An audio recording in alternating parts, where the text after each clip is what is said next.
Après le massacre de Setanga au Burkina Faso, les autorités de transition sous pression. La stratégie du dialogue encouragée par le gouvernement depuis avril entre des leaders religieux et coutumiers locaux et certains groupes terroristes semble déjà avoir vécu.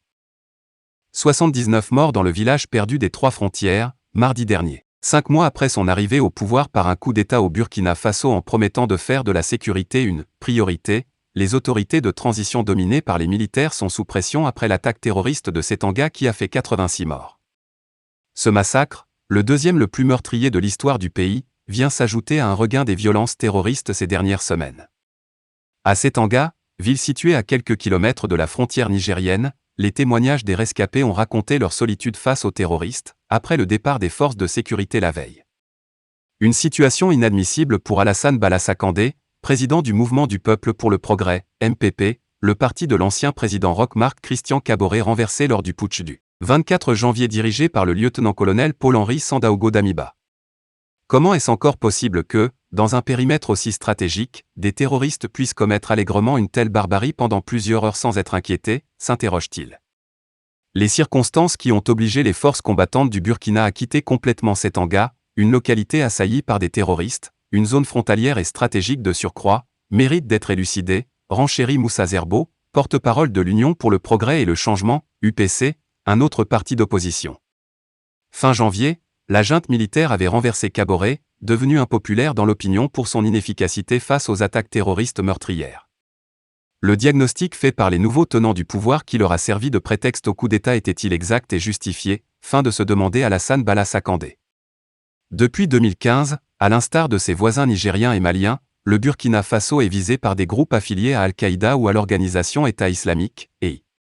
Une spirale infernale de violence qui s'est aggravée jusqu'à faire du Burkina l'épicentre des violences dans le Sahel. En 2021, selon l'ONG ACLED, le pays a connu plus d'attaques meurtrières que le Mali ou le Niger.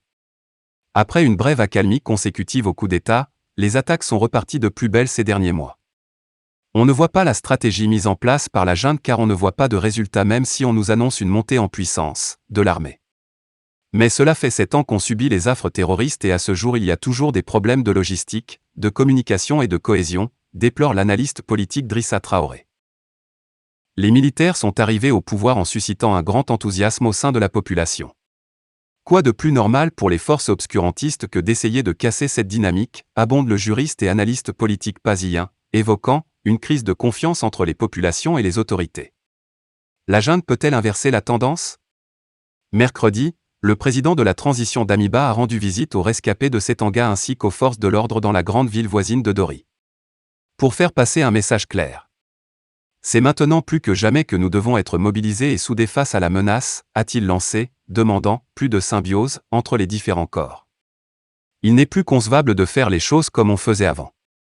On ne peut plus faire des postes de contrôle routier comme traditionnellement car nos positions sont connues, a-t-il ajouté, appelant l'armée à intégrer la menace terroriste dans toutes ses activités.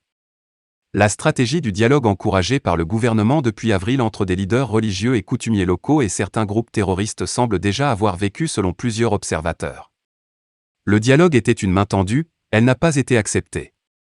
Il revient aux autorités d'en tirer les conséquences et de renforcer l'option militaire, estime Pazien. Reste la question d'une aide extérieure. L'armée burkinabé reçoit occasionnellement, à sa demande, le soutien aérien de la force française Barkhane. Les partenaires européens peuvent être appelés pour un soutien aérien ou en renseignement mais ce sont aux troupes armées de notre sous-région de mutualiser leurs forces dans cette lutte antiterroriste, estime Drissa Traoré. Depuis 2015, les attaques attribuées à des groupes terroristes ont fait des milliers de morts et près de 2 millions de déplacés au Burkina.